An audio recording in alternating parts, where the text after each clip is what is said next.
Alors, bonjour tout le monde. Je voudrais vous souhaiter la bienvenue au dernier panel de cet après-midi qui s'appelle « Femmes et carrières dans les grandes organisations ». Alors, je vais vous présenter très brièvement Mme Diane Alalouf, qui va être l'animatrice de ce panel de discussion. Mme Alalouf, elle est conseillère principale chez Mercer et gestionnaire de l'implantation de solutions technologiques en gestion de patrimoine. Basée à Montréal, Diane est responsable des mises en œuvre technologiques à l'échelle mondiale, ainsi que du développement de nouvelles solutions technologiques pour les clients. Diane cumule presque 24 ans d'expérience au sein de l'industrie des régimes de retraite et des placements. Elle a débuté sa carrière dans le domaine de la consultation en gestion de placement au bureau de Mercer à Londres en 1997. Diane a occupé plusieurs postes chez Mercer, y compris chef de l'exploitation dans le domaine investissement de Mercer Canada et Amérique latine, ainsi que celui de responsable du domaine investissement pour l'Est du Canada. Avant de se joindre à Mercer, Diane a travaillé pour une société d'experts conseils en actuariat à Londres pendant 4 ans. Alors, sans plus tarder, je laisse la parole à Diane qui va vous présenter les panélistes de cet après-midi et on ouvre la discussion. Bon après-midi.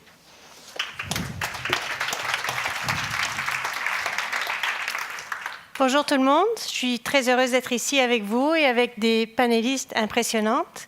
Je vais vous les présenter brièvement et ensuite je vais faire une petite présentation et nous allons commencer les questions. Donc nous avons avec nous, premièrement, une psychologue, Rose-Marie Charret, une planificatrice financière, Nathalie Bachand, une comptable professionnelle agréée, Madame Mélanie Boyer, et puis une ingénieure et académique, Sophie Damour. Bonjour.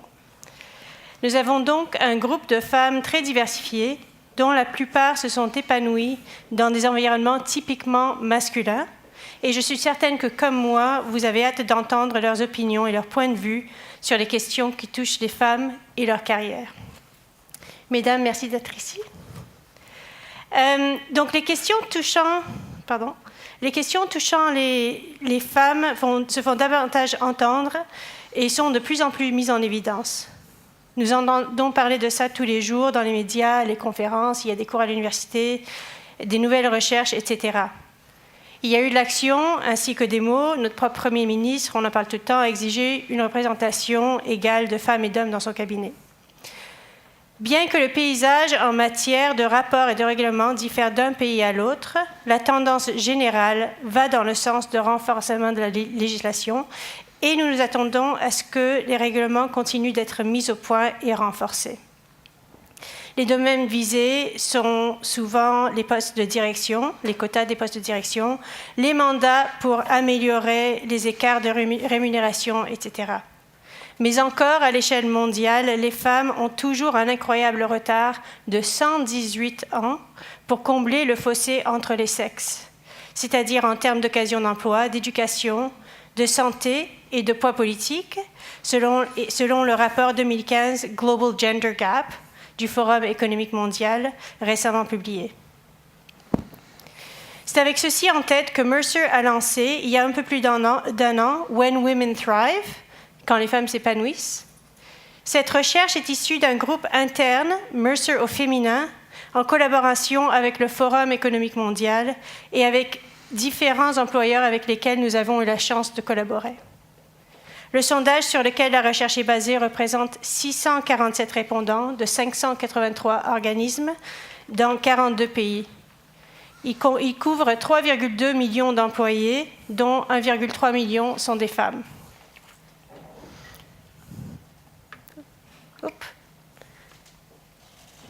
Je pensais que ça va avancer. Donc, nous pouvons résumer les résultats de cette année comme suit. Les femmes continuent d'être sous-représentées à tous les niveaux de carrière.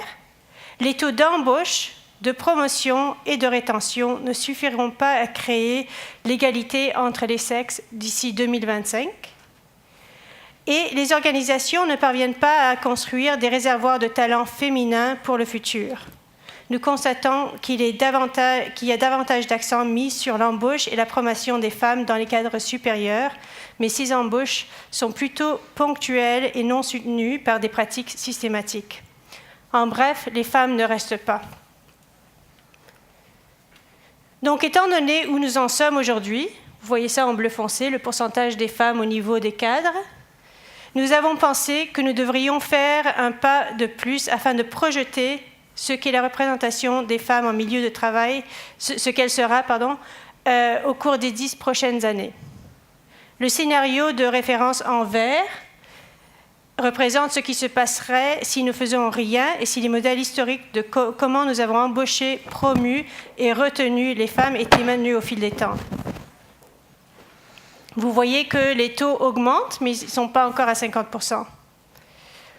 Si on regarde, par exemple, au niveau mondial, nous serons à 37% et l'Amérique du Nord n'est pas loin de ça. Même quand nous examinons une autre possibilité en orange, qui suppose que nous sommes en mesure de combler toutes les lacunes qui désavantagent les femmes dans l'embauche, la promotion et la rétention, la prévention est encore loin de la parité. Le sondage récent de l'EFEA, dont nous avons parlé un peu dans cette salle avant, constate que pourtant les femmes ne manquent pas d'ambition. 73% des femmes se disent ambitieuses comparé à 78% des hommes, donc c'est presque égal. Ce même sondage constate qu'il y a 3 obstacles qui freinent les ambitieuses. Le manque d'opportunités, le manque de confiance en soi et la peur du risque. Ça nous amène au sujet de cette présentation, ou de ce panel, pardon. Nous allons ouvrir la discussion avec nos psychologues, Madame Rosemary Charret.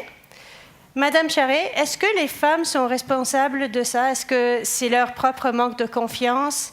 Est-ce qu'elles ont peur d'oser, comme est le thème de cette conférence? Bien, quand on pose une question comme ça, il faut savoir que dans tout comportement humain, il y a un effet croisé de la personne et de l'environnement. Moi, je ne suis pas de ceux qui vont dire, écoutez, c'est aux organisations de faire tous les changements, mais je ne suis pas de ceux non plus qui vont dire que c'est aux femmes de faire tous les changements. Alors, ce n'est pas parce qu'on identifie que les femmes ont quelque chose à faire et à y voir, et je vais vous en parler, que je suis en train de dire que les organisations n'ont rien à faire et que surtout, chacune, individuellement, on porte la totalité de la responsabilité. Maintenant, si vous me dites que j'ai aucune responsabilité par rapport à ce qui m'arrive, vous allez me déprimer. Parce que vous allez être en train de me dire que j'ai aucun pouvoir. Parce que c'est ça, dire à quelqu'un que tu y es pour rien.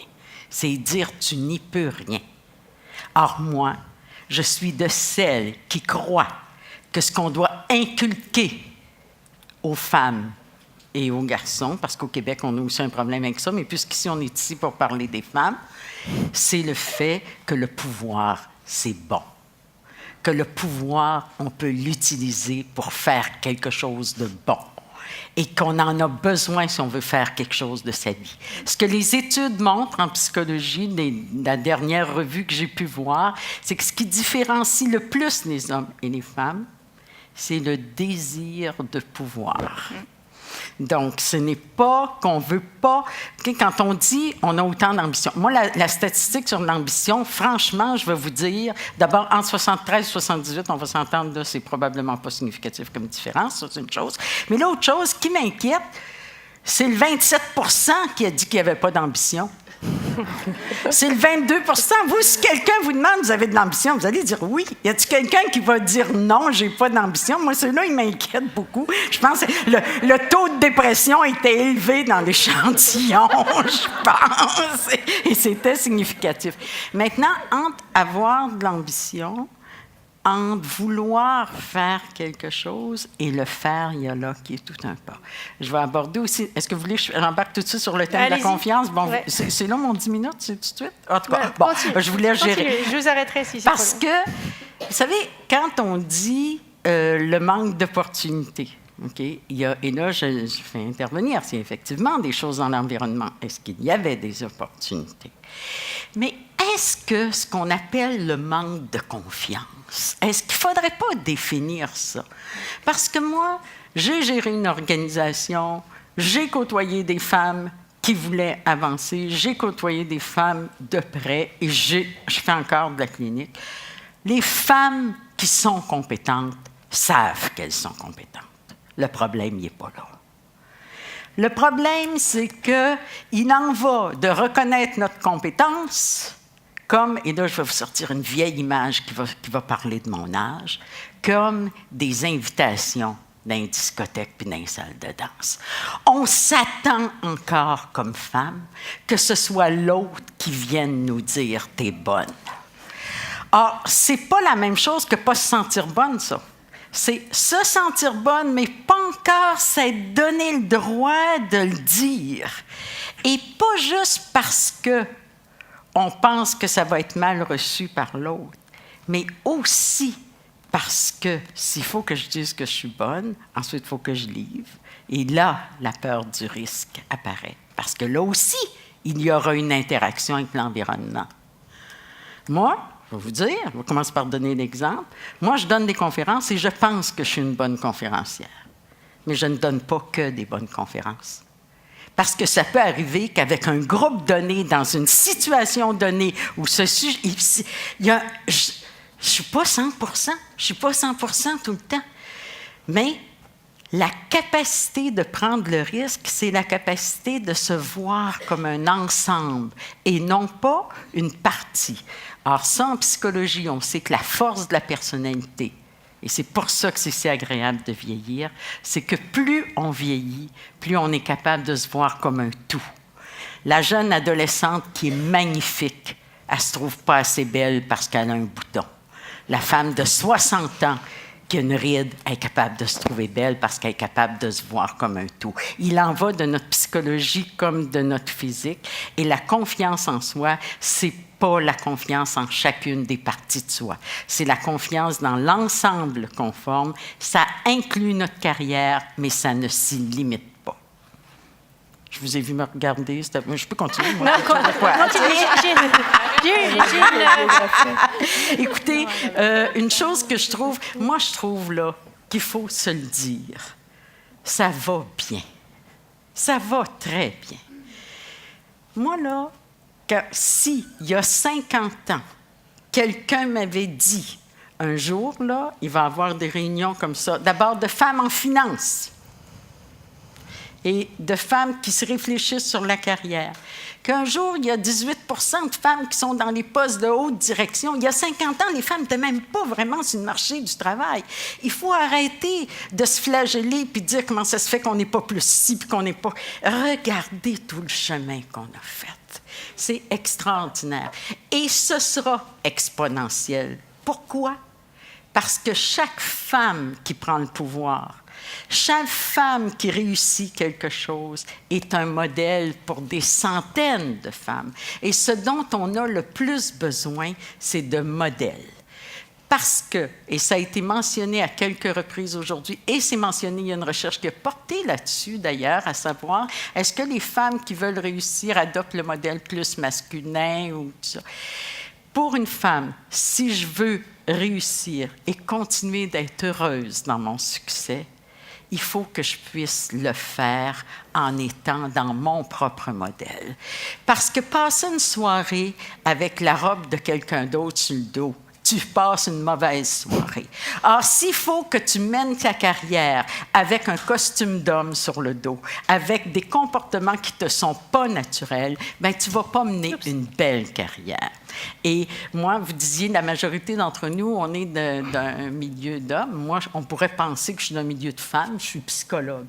Mais savez-vous que quand j'ai été présidente de l'Ordre, j'ai été la première femme qui a complété un mandat comme présidente de l'Ordre, il y avait eu des quelques mois, dans une profession qui actuellement est à 80 % féminine. Donc, oui, beaucoup de femmes, mais qui va oser aller prendre le pouvoir là et autour de ma table au conseil d'administration, c'était pas 80-20, là. Tu sais, c'était beaucoup plus. Donc, moi, le pouvoir, j'en ai pas peur. Je veux consacrer le reste de ma carrière à transmettre ça aux jeunes garçons, parce que je m'implique en éducation, à transmettre ça aux femmes, parce que ça, je veux le faire beaucoup, que le pouvoir, il nous en faut, c'est bon, parce que c'est avec du pouvoir qu'on va faire du bien, non seulement à notre vie, mais à la société. Et c'est en exerçant notre pouvoir que les femmes qui nous suivent vont avoir envie de le faire. Merci. Juste une toute petite question, dernière question pour vous, pour continuer. Vous parlez de l'ambition et vous parlez du pouvoir, peut-être même au niveau des attitudes. Est-ce que vous voyez une différence entre les générations et entre les âges? On a vu Mademoiselle Lemieux qui a parlé à l'heure du lunch. Elle parlait un peu de son cheminement jusqu'à présent. Et puis, je me posais la question, est-ce qu'elle parle comme ça parce qu'elle est plus jeune que le reste du monde? Ou est-ce que c'est sa génération qui est un peu différente? Bien, c'est sûr, quand je vous parle de l'effet exponentiel, de génération en génération, on a un effet, parce que de génération en génération, on est des modèles plus grands. Et les femmes sont les mères aussi, hein, ont joué un rôle énorme. Puis il faut quand même pas perdre de vue le fait que les femmes, entre nous, et ça a été mentionné ici aujourd'hui, on est de plus en plus dans une attitude de support. Parce que les premières femmes qui sont sorties du lot, là, ils n'ont pas eu le support des autres femmes, je peux vous le garantir. Ils ont plus souvent le support des hommes que le support des autres femmes, puis ils ne l'avaient pas beaucoup. Fait qu'elles ont été très seules. Tandis que maintenant, les femmes ont de plus en plus cette culture. Et, je dois le dire aussi, les hommes ont de plus en plus cette culture. Il fut un temps, en tout cas à mon époque de femme de 15-20 ans, être une femme qui prenait le pouvoir, être une femme qui réussissait, c'était pas très séduisant d'un party. Ça faisait fuir plus que ça attirait. Des gars qui rentraient au party en disant « J'espère que je vais rencontrer une fille intelligente. » On n'en rencontrait pas tellement. Tu sais, vous dites ça. Ça n'a peut-être pas beaucoup changé. Je ne vais plus tellement dans un party pour rencontrer les gars. Fait que peut-être que c'est différent. Tu sais, ça. Mais il y avait aussi, hein, on dit « Men marry down, women marry up ». C'était très présent, cette culture. Et donc, dans notre inconscient féminin, la peur de trop réussir et que si on réussit trop, non seulement on va vivre la difficile rivalité avec les autres femmes, et Dieu sait si on ne fait pas de cadeaux quand on est en colère, nous les femmes, pas plus que les hommes, mais aussi est-ce qu'il pourrait en plus arriver qu'on soit moins séduisante, et il y a un âge de la vie où ça compte, ça. OK, merci. Passons de la psychologue à la planificatrice financière. On sait qu'il y a un côté psychologique à la planification financière. On sait aussi que les femmes ont une différente attitude envers l'argent que les hommes. On a parlé tantôt du fait que les femmes sont moins bonnes à négocier. Est-ce que c'est ce que vous remarquez dans votre travail? Quand on parle de la relation avec l'argent, là, je sors un petit peu des sentiers battus. Moi, ici, là, je parle moins de carrière, mais plus de relation avec l'argent. C'est sûr que la relation avec l'argent, que ce soit un homme ou une femme, on doit dire d'abord que c'est plus dicté, à mon avis, là, je ne suis pas une experte, j'ai plus l'expérience, par nos valeurs, par notre éducation, par notre environnement, que par le sexe. Je pense, après ma barre, là, cette relation-là. Par contre, les femmes, Mme Charel l'a mentionné, on a fait du chemin en 50 ans, mais où on était il y a 50 ans. Donc, on a comme un historique, à mon avis, un historique de dépendance financière, un historique d'être peut-être en posture défensive face à l'argent gagné. Ce qui fait que les femmes, oui, dans le milieu financier, où je parle plus de nos clients, vont être moins enclines à parler d'argent. C'est moi qui fais ça? Non. Vont être moins enclines à parler d'argent, vont avoir un aspect, une vision plus sécuritaire de l'investissement, vont vouloir, on parle de risque, ça va se répercuter de ce côté-là aussi, vont avoir tendance à vouloir prendre moins de risques. Mais les femmes sont aussi plus studieuses, plus minutieuses, plus impliquées, fidèles dans la relation. Donc, ils vont chercher de la planification financière à long terme. Ça va être plus important pour elles. Ça va être des clientes qui sont excessivement questionneuses et qui vont vouloir aller chercher plus au fond des choses. Donc, moins le risque, moins le rendement rapide, plus la réflexion pour arriver, ça a été discuté au panel précédent, la notion de réflexion des femmes. Donc, dans ce sens-là, on va avoir une relation différente face à l'argent. On va être un petit peu plus prudente, je pense, en termes d'investissement. Mais je pense qu'il y a de la connaissance en arrière de ça. Je pense qu'il y a un besoin d'aller vers mieux connaître pour aller peut-être aller chercher un petit peu plus de risques. Quand on parle d'historique, on parle aussi puis ça, on le voit peut-être plus avec les nouvelles générations, mais on sent un besoin des femmes de garder l'argent pour elles. Je lisais un article récemment qu'aux États-Unis, ils avaient fait un sondage et il y avait un bon pourcentage des femmes qui avaient un compte caché. Ouais. Ce qu'on ne voit pas chez les hommes, ou on ne voit pas, du moins on le voyait plus chez les femmes. Donc un compte caché, c'est comme... Je ne sais pas le fait, peut-être Mme Charret pourrait m'expliquer ça, mais c'est que, je ne sais pas si c'est défensif, c'est le fait peut-être d'avoir eu moins de ressources financières dans le passé. Donc là, on l'a gagné, l'argent, on l'a gagné durement, donc on va la garder pour nous. Mais ça a un effet pervers, puis qu'on voit beaucoup sur les couples, et ça, je vous dis, je le vois beaucoup dans ma pratique, c'est qu'on va avoir tendance à vouloir de plus en plus gérer nos affaires chacun de notre bord dans le couple. Donc, moi, j'ai fait mon argent, c'est pas de tes affaires, je vais la dépenser comme je veux, puis, regarde, on paye 50-50 les factures, puis casse-moi pas le pompon, j'ai envie de m'acheter des souliers, je vais m'acheter des souliers. Mais malheureusement, on n'a pas encore changé le fait que c'est nous, les femmes, qui avons des enfants.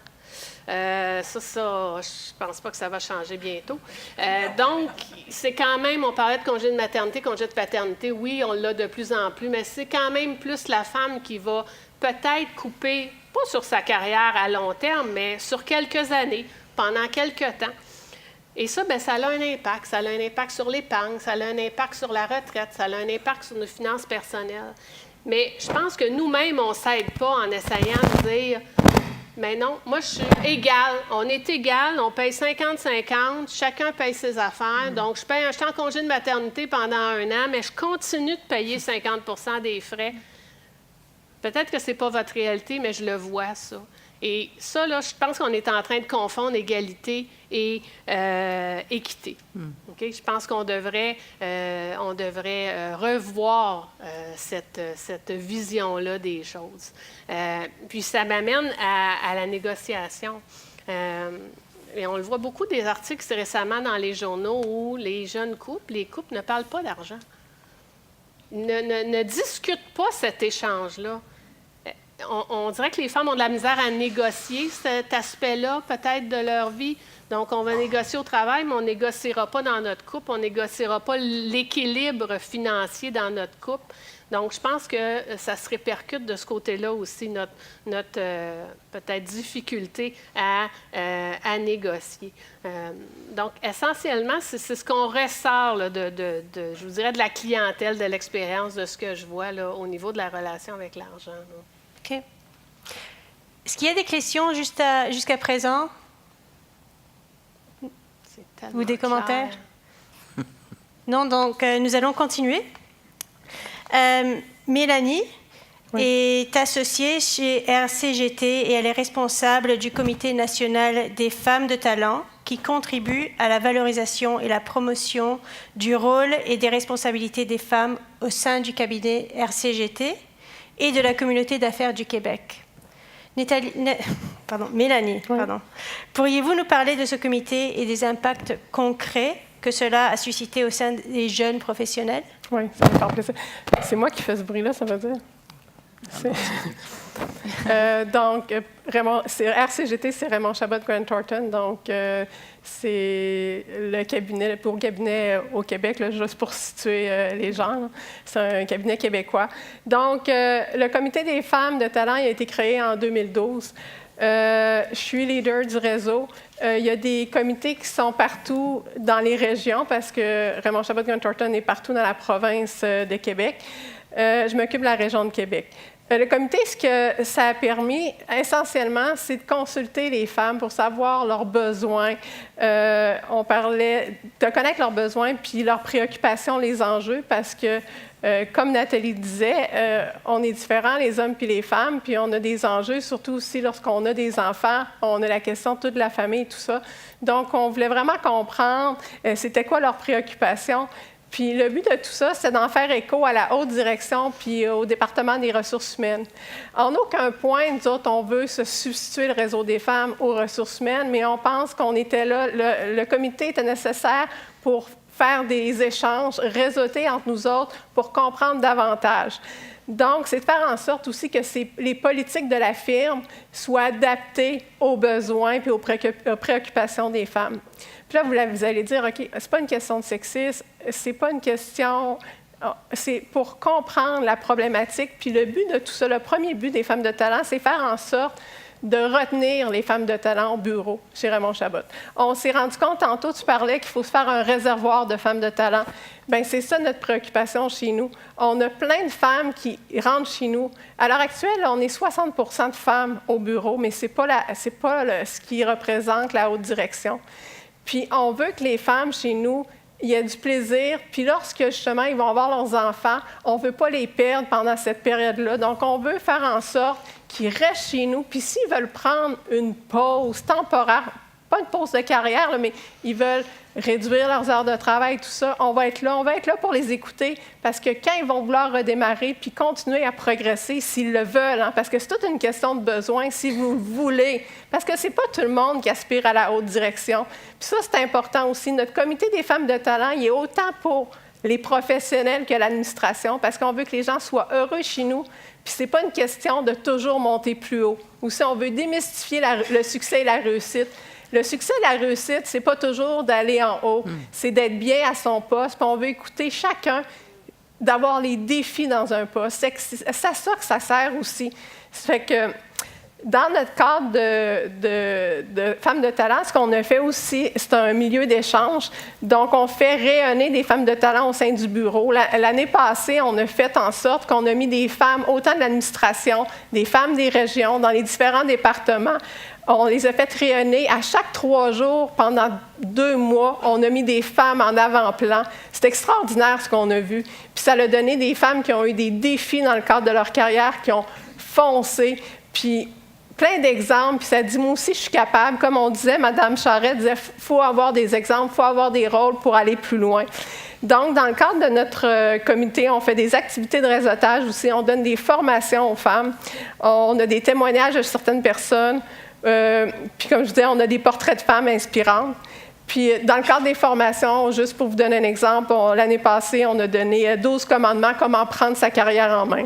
On l'a donné autant au sein de la boîte, aussi on invite des gens, des clientes chez nous, des contacts d'affaires, parce que c'est important de réseauter. On parle justement de réseauter, c'est important le comité des femmes, parce qu'il faut montrer aux jeunes femmes le réseautage. Puis les hommes, ça fait des années qu'ils réseautent, ils ont plein d'opportunités. OK, ils ont le golf, le hockey, ils vont à des voyages de pêche. Nous autres, on est plus restreints. OK, il faut trouver des moyens de réseauter, puis il faut vous initier les femmes à réseauter. C'est pour ça qu'on fait beaucoup d'activités pour faire en sorte que les jeunes femmes, dès qu'ils sortent de l'université, qui arrivent chez nous, donc, qui peuvent avoir une occasion d'inviter un contact, parce que ça part à l'université, à le réseautage, hein, puis ça continue. Puis le meilleur, peu importe, les gens qui passent chez Raymond Chabot, je veux les garder, mais un élément qui est très important, c'est votre réseau pour continuer à progresser dans votre carrière. C'est essentiel. Donc, les femmes, c'est important de bâtir. Puis si on veut progresser chez Raymond Chabot, un critère essentiel pour devenir associé, c'est le développement d'affaires. Donc, c'est pour ça aussi qu'on fait beaucoup d'initiatives à ce niveau-là. Donc, c'est le comité des femmes, c'est pour vraiment aider de promouvoir les femmes. Puis je tiens à dire que cette année, on s'est vraiment questionné justement à savoir changer la culture de l'entreprise, à dire associé, c'est le succès. C'est pas juste ça. Puis on travaille fortement. Là, je suis en train de faire des recommandations au conseil de gestion pour faire en sorte, puis aux ressources humaines, de promouvoir tous les postes, puis faire en sorte que c'est bon, on peut s'arrêter à un poste qui convient à vous. C'est pas tout le monde qui sont des gestionnaires, puis il faut oublier cet aspect-là. Donc, j'ai justement une question pour vous à ce sujet. Selon vous, selon votre propre expérience, et peut-être que c'est une question pour vous toutes, on dit qu'on aimerait la parité au niveau de leadership. Mais est-ce que 50% de la population des femmes aimerait être au leadership?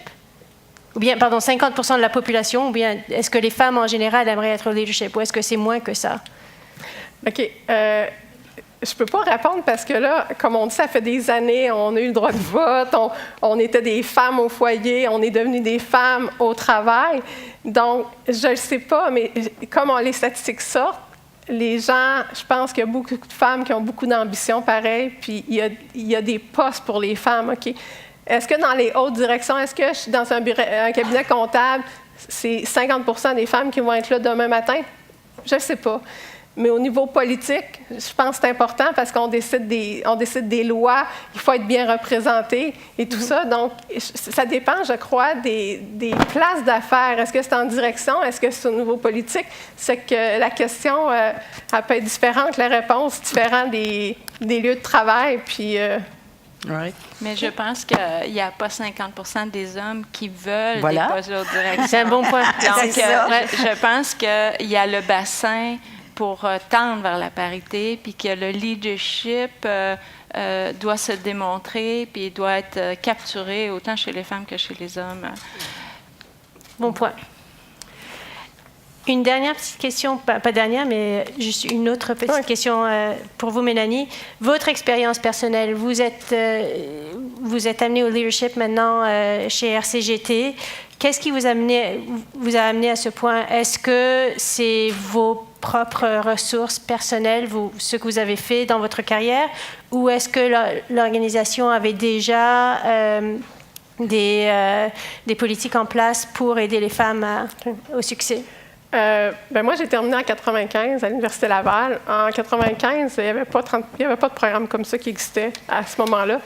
Puis, quand j'ai terminé, à vrai dire, je ne me rendais même pas compte, quand j'ai commencé dans les cabinets, finalement, c'était que des associés hommes. Je pense qu'il n'y avait presque pas de femmes.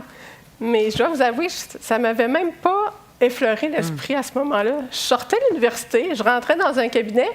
La seule chose que je m'étais dit, moi, c'est que moi, je voulais devenir associée. Moi, je voulais devenir une entrepreneure dans le cabinet. Puis ça, ma décision était prise. Mais j'ai toujours été une fonceuse, puis j'ai jamais eu peur des défis. Après 3 ans, je suis partie en Europe, travailler là-bas et tout ça. J'ai osé, puis j'avais pas peur de me tromper puis de faire des erreurs. Puis des fois, quand ça va pas bien, on se relève puis on continue d'aller de l'avant. Ça, c'est ma personne. Mais à travers les années, je me suis rendu compte que les femmes autour de moi n'étaient pas nécessairement comme moi. Puis si je voulais que la représentation des femmes au niveau de la haute direction soit de plus en plus importante, bien, il faut avoir un petit coup de pouce.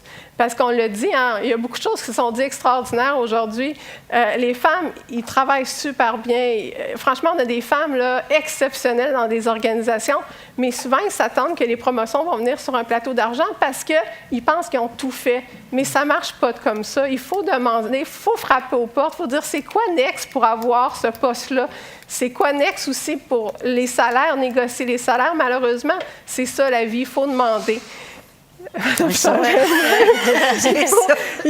oser, puis il ne faut pas avoir peur. Puis la question aussi était que quelqu'un, quand là, il y a un poste, les gars, écoutez, moi, les gars, ils sont toujours prêts. Ils frappent dans ma porte. « Hey, Mélanie, si tu as un mandat à tel endroit, ils veulent tout. » Les femmes ne viennent pas à ma porte pour me dire « donne-moi plus. » Ils s'attendent que ça va venir seul, mais vous êtes extraordinaires, puis on a un potentiel extraordinaire, mais il faut demander. C'est pas vrai que ça va venir comme ça. Puis un dernier point, M. Charest l'a dit, il faut changer le thinking des hommes.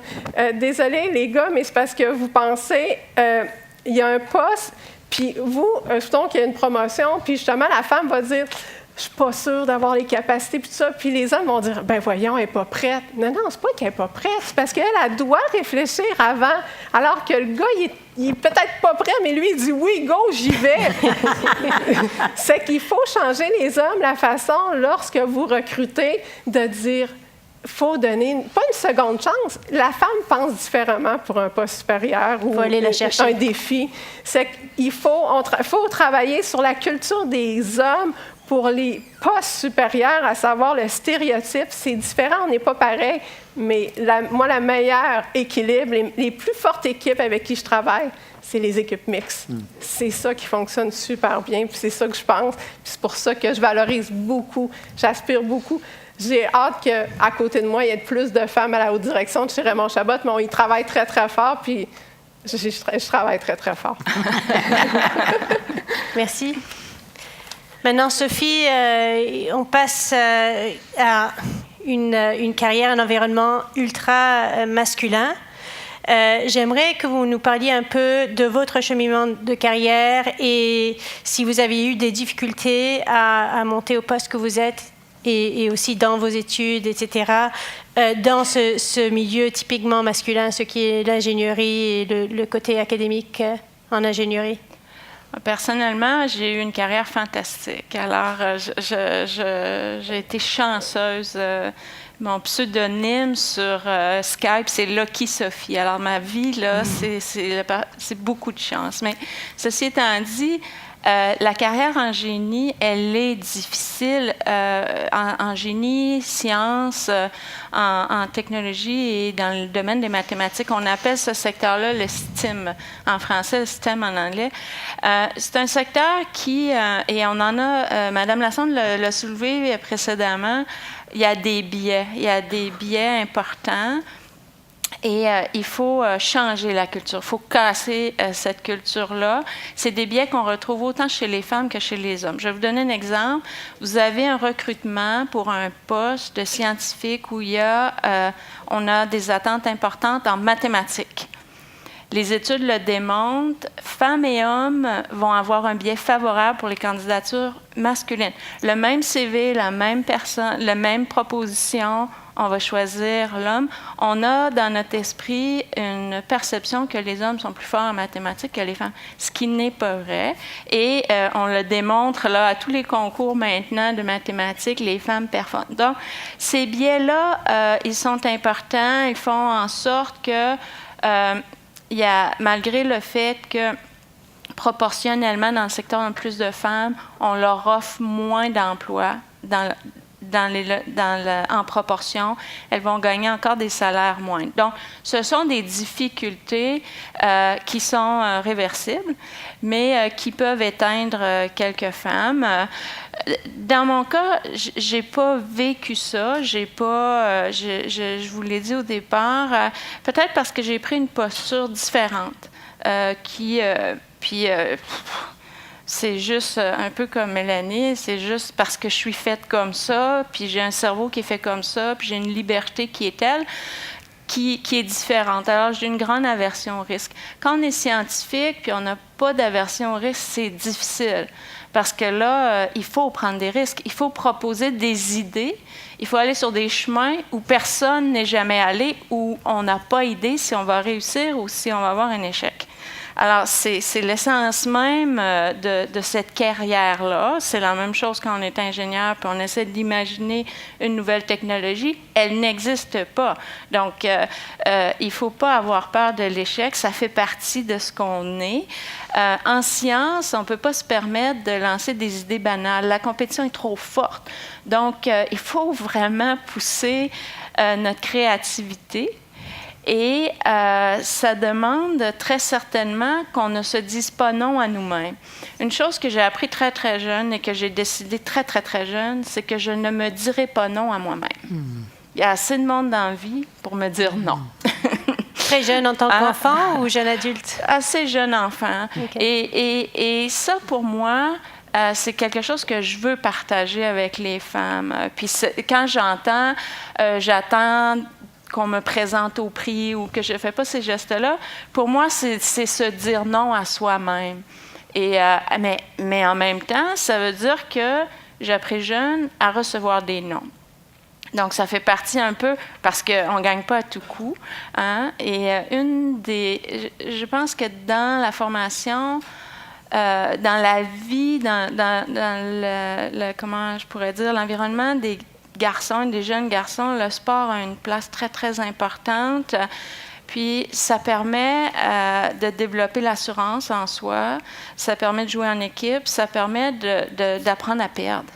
Apprendre à perdre. Alors, quand on est jeune fille, qu'on a été très, très performante, on a gagné, c'est difficile de se lancer ou de s'imaginer qu'on ira dans une carrière où on doit accepter l'échec. ont accepté qu'on s'est trompé, parce que la science, c'est ça, sinon on ne ferait pas de science, sinon on répéterait ce qui est connu, ce que l'on sait faire. Alors, c'est une partie importante, mais finalement, je vous parle, là, puis je suis sûre que vous n'êtes pas tous des scientifiques, puis vous vous dites, mon Dieu, c'est la même chose dans ma réalité. Hein? Parce que le pouvoir de changer le monde, le pouvoir il faut aller le chercher. J'aime beaucoup quand vous parlez du pouvoir comme étant quelque chose de sain, hein, de quelque chose auquel on doit aspirer quand on le veut, là, encore une fois, c'est pas tout le monde, mais c'est pas ce pouvoir sûr, c'est le pouvoir de. Le pouvoir de faire en sorte que le monde va être plus inclusif, va être plus collectif, qui va être meilleur. Et dans les sciences, le génie, c'est fantastique. Pour moi, cette compétence-là, c'est le pouvoir de, dans sa racine même. Parce que regardez autour de vous, là, votre vie a changé. Allez dans les établissements de santé, vous allez voir, regardez comment vous avez maintenant une plus grande capacité de prendre en charge votre santé personnelle, vos finances personnelles. On est maintenant entouré d'une grande capacité et pour moi, ça, là, c'est un grand pouvoir. Je m'attends à ce que dans les années à venir, on aura plus de scientifiques. On aura besoin plus d'ingénieurs, plus de scientifiques pour prendre des décisions importantes par rapport à l'avenir de nos collectivités. Et pour ça, ça prend des femmes. J'aurais beaucoup de tristesse à m'imaginer que nos collectivités prennent des décisions sur leur avenir qui sont rooted, qui ont des racines profondes, enracinées dans des enjeux de science, de technologie, et que les femmes n'en fassent pas partie. Parce qu'elles ont le sens de cet usage et comment on va utiliser cette technologie, ce savoir-faire. Alors, je vous ai parlé un peu de façon générale, mais j'ai dit beaucoup de choses qui étaient mon aventure. C'est dans ça que j'ai grandi, c'est dans ça que j'ai vécu, c'est comme ça que j'ai évolué. Et aujourd'hui, je suis tellement heureuse d'avoir fait ces choix-là, je les referais et j'aimerais tellement qu'il y ait plus de jeunes femmes qui fassent les mêmes choix que moi. Est-ce que vous faites ça à l'université? Est-ce que vous avez des étudiantes? Vous encouragez les étudiantes à avoir des carrières en ingénierie? Est-ce que vous êtes impliquée là-dedans? Ah oui, continuellement. Mais c'est ma vie. Ouais. C'est la beauté d'être professeur d'université puis de travailler dans les organismes de développement de la recherche, de la science. Moi, je vis, là, j'ai 75 étudiants dans ma classe. Là, je les vois 2 fois par semaine. J'ai presque moitié-moitié. Là, j'enseigne en génie industriel. Et ces yeux qui brillent, cette génération qui va faire de grandes choses, c'est extrêmement stimulant. Et oui, on en parle. On parle de l'enjeu pas juste des enjeux techniques et de la technicité, mais par exemple, ils vont débattre sur la question de la robotique. Est-ce qu'on se passera des humains? Vous dites, bien voyons donc. Mais c'est fondamental. Si nos scientifiques ne sont pas capables de réfléchir à cette grande question qui est en lien avec l'humanité, c'est un enjeu. Alors, il faut amener la science dans la vie. Et quand on va amener la science, l'ingénierie dans la vie, je vous jure, on va avoir la parité. C'est réglé. Une autre question, Sophie. Avec la transformation numérique, est-ce que vous pensez que ce sera une occasion pour apporter plus de femmes dans le milieu scientifique, le milieu d'ingénierie? Ah oui, le numérique, c'est fantastique. Les opportunités que le numérique va apporter, va nous apporter à nos collectivités, à nos entreprises, à nos organisations, c'est très, très grand. C'est déjà là, c'est déjà en train de transformer, mais je pense qu'on a juste vu la pointe de l'iceberg. On va voir des changements très, très importants. Dans sa perspective, alors là, juste moi, quand je parle dans ces termes-là, je me dis, on ne peut pas... Vous savez, je vais vous donner une anecdote. Je fais une petite parenthèse si j'ai le temps. Je travaille dans le secteur forestier. Ce n'est pas un secteur qui est particulièrement féminisé. Et j'accompagne une mission de chef d'entreprise en Suède et on visite des scieries, des usines de pâte et papier. Et évidemment, je suis la seule femme, là, vous comprenez, dans ce groupe-là. Et on arrive dans une entreprise merveilleuse en Suède, une scierie. Et on se promène dans l'entreprise et on voit beaucoup de femmes sur des postes de commande, de contrôle, dans l'usine, dans la gestion, etc. À la fin de la visite, un des chefs d'entreprise dit au CIO, il dit « Mon Dieu, vous avez beaucoup de femmes dans votre entreprise. » « Ah, vous avez les moyens de vous en passer? » Ça voulait tout dire dans tout son sens. Là. Et cette phrase-là, elle m'a marquée à vie. Alors, je pense qu'on n'a pas les moyens de se passer des femmes dans le développement du numérique. Évidemment, c'est un enjeu. Actuellement, il y a 11% de jeunes femmes qui s'inscrivent à l'université dans les disciplines liées au développement informatique et ça ne bouge pas. Alors, dans la perspective technique de la chose, on n'arrive pas à séduire les jeunes femmes. C'est malheureux parce qu'il y a tellement de grandes choses à faire, puis tellement de défis de société qui seront réglés par le numérique. Donc, mais dans la perspective technique, c'est difficile. Dans la perspective de l'usage, là, je pense qu'on peut faire de plus grands ponts. Mais une chose qu'on doit faire, les universités, je travaille beaucoup, c'est qu'on doit arrêter d'isoler les disciplines, de mettre les développeurs informatiques le plus loin possible de la santé. Non, parce que quand on réfléchit à l'usage, c'est quand ces deux grandes compétences se retrouvent. Et on fait la même chose que les ingénieurs puis les gens d'affaires. Les ingénieurs, ils et elles arrivent à l'université avec le rêve d'inventer la prochaine grande technologie. Et les jeunes qui rentrent en affaires, ils viennent à l'université avec le rêve de créer la prochaine grande entreprise. Puis on fait tout à notre capacité pour s'assurer qu'ils ne se rencontrent pas pendant 4 ans.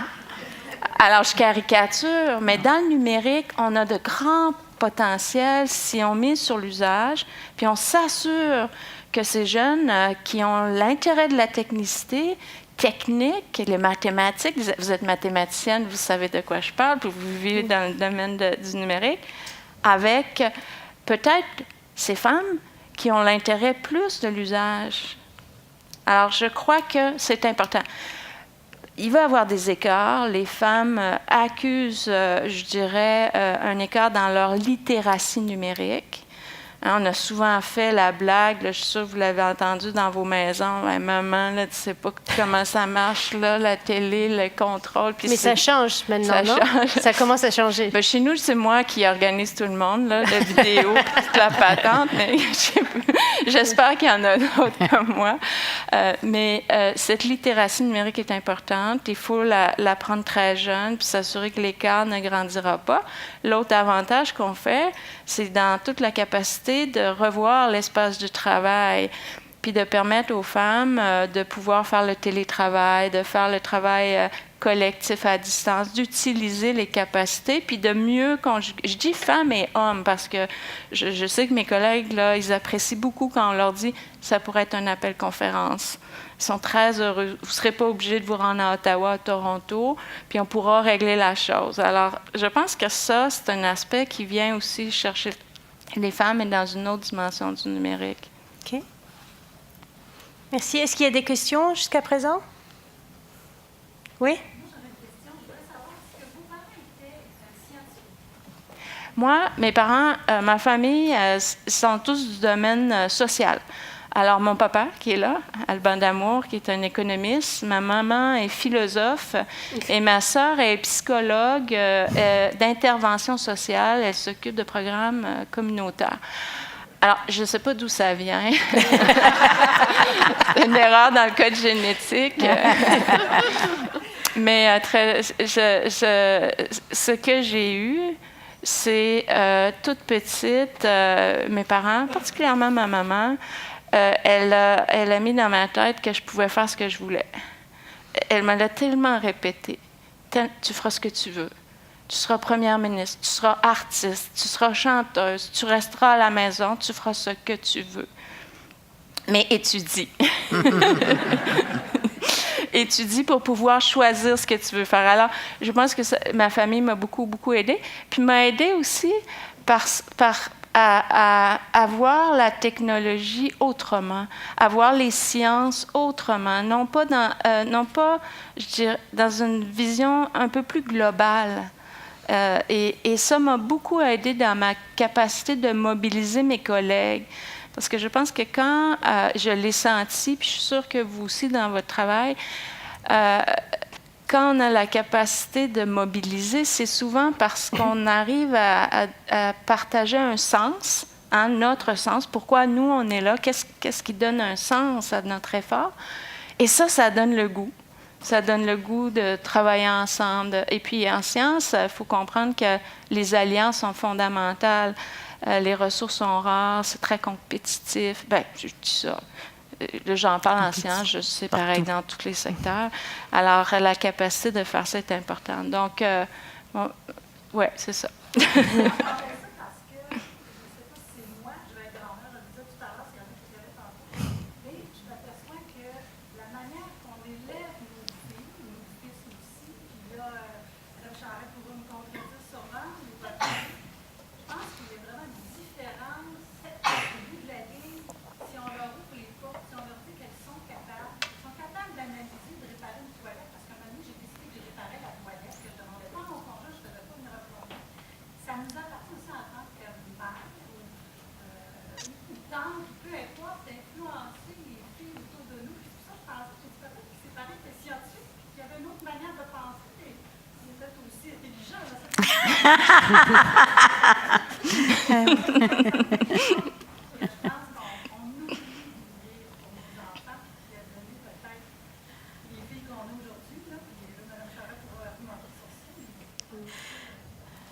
Bien, je n'argumenterai pas parce qu'effectivement, je dirais toutefois qu'il y a des permissions qu'on donne. Vous relatez une permission qui vous a été donnée de façon objective, verbale. Une mère qui dit « tu peux faire ce que tu veux ». Et il y a des permissions que nous toutes, nous sommes en train de donner à nos filles, à nos petites filles et à celles qui nous observent, même si on ne le dit pas, parce qu'on le fait.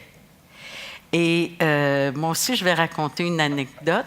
Moi, mon conjoint est médecin spécialiste. Alors, la joke, c'est que la différence entre le bon Dieu et un médecin spécialiste, c'est que le bon Dieu, il sait qu'il n'est pas médecin spécialiste. Fait que, tu sais,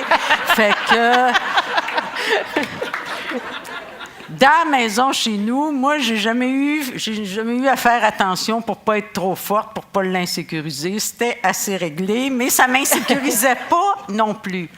Alors, hier soir, j'avais une conversation avec ma fille disant ce que je m'en venais faire ici aujourd'hui. Puis elle dit, tu sais, moi, par exemple, elle dit, dans la maison chez nous, la personne qui m'a donné le goût de prendre le pouvoir, c'est toi. Bien, c'est un beau cadeau pour une mère, tu sais. Mais elle dit, parce que pour papa, c'était évident. Tandis que pour toi, c'était quelque chose que tu allais chercher. Tu sortais de la masse et je me suis dit, si elle est capable, mais je ne me souviens pas de lui avoir dit, tu dois prendre le pouvoir. Mais j'ai beaucoup aimé ce qui a été dit tout à l'heure, toutefois. Réussir sa vie, avoir de l'ambition, c'est devenir qui on est comme personne. Et l'ambition, là, ce n'est pas nécessairement vertical. Ça peut être horizontal. On peut avoir comme ambition de faire beaucoup, beaucoup, beaucoup de choses. Et par exemple, il y a quelqu'un qui disait ici tout à l'heure que quand elle regardait le CV d'une employée, d'une nouvelle employée, elle ne regardait pas juste ses études, elle regardait qu'est-ce qu'elle avait fait pendant ses études. OK?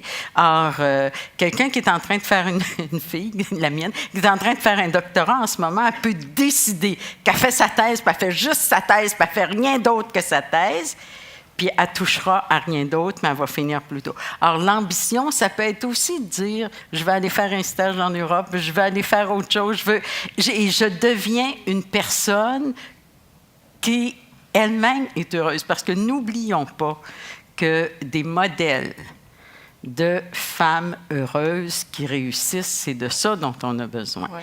Parce que là, moi, je peux vous dire, je suis une clinicienne aussi. J'ai eu plein mon bureau toute ma vie de gens qui m'ont dit, moi, mes parents m'ont tout donné.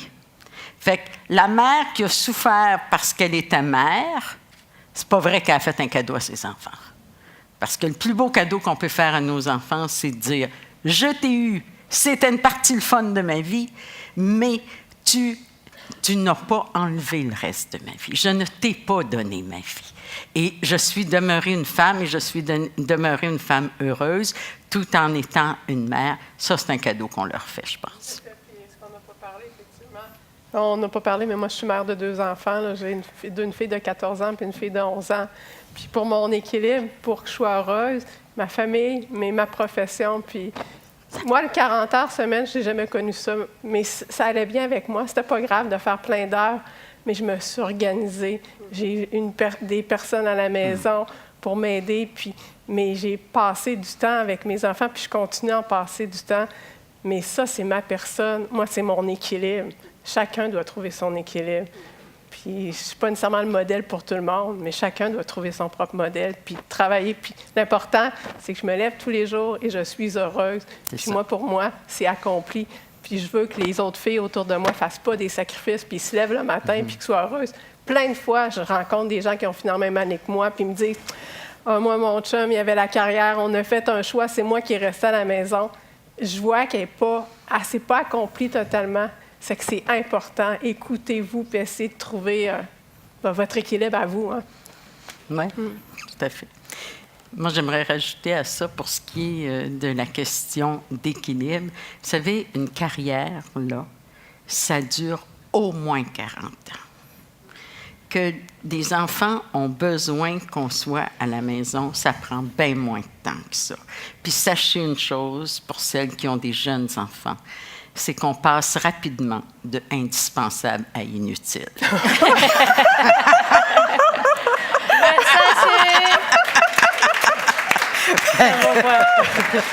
Ayez d'autres choses dans votre vie. Ça c'est un très bon point, parce que ma prochaine question, et c'est une question courte avec une réponse courte, je crois, mais si vous avez une phrase à dire, un conseil à donner aux jeunes qui commencent leur carrière, qu'est-ce que vous direz? Donc, je pense que Mme Charest, vous l'avez dit, peut-être, ou s'il y a autre chose que vous voulez ajouter? Moi, je dirais, soyez sérieuse, ne coulez rien dans le béton tout de suite, restez ouverte. Oui, apprenez à négocier, laissez-vous les portes ouvertes, apprenez à tout faire et sans aucune limite. Si on m'avait dit, quand j'étais jeune, que j'allais être capable de donner des conférences à 200, 300, 400 personnes sans aucun stress, j'aurais dit c'est impossible. Aujourd'hui, je gagne ma vie. Donc, il n'y a pas de limite. Moi, je vais y aller avec le thème de la journée. Oser, c'est gagner. Donc, osez, sortez de vos pantoufles, puis ayez pas peur du risque. Puis surtout, restez vous-même, OK? Quand Mme Charest a dit « prenez pas un comportement qui est différent », j'ai été dans un monde d'homme, puis je suis tout le temps restée Mélanie Boyer. Je n'ai jamais substitué à une autre personne, puis c'est comme ça que j'ai avancé. Puis si ça n'avait pas marché, j'aurais probablement trouvé quelque chose d'autre, mais ça a fonctionné. Qu'est-ce que vous voulez? Sophie?